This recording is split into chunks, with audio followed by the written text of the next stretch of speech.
He was flawed, you know, and as we were growing up. Even as a 8-year-olds, we knew that there was something kind of just flawed, the way he was like, gets so upset and worked up about stuff.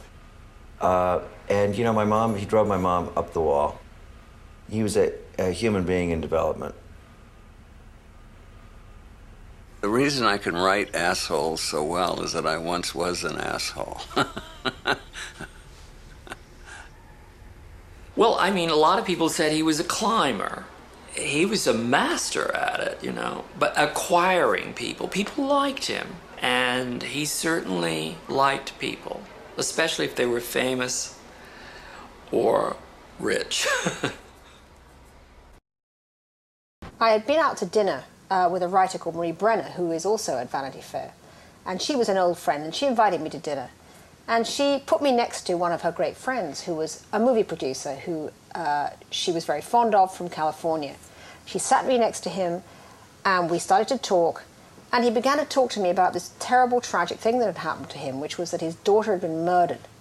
And he was about to go out to California for the trial of his daughter's murderer.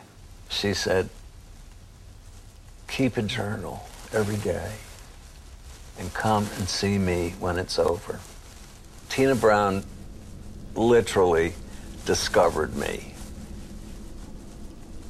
She found something in me I didn't know I possessed. And I arrived just as that piece came in to be the editor. And it went into the magazine, and it was just an instantaneous arrival, a debut of a writer, because just as I had thought, Dominick had a voice that was so personal, that spoke to you right off the page. I mean, he just buttonholes you as soon as he starts in his first sentence.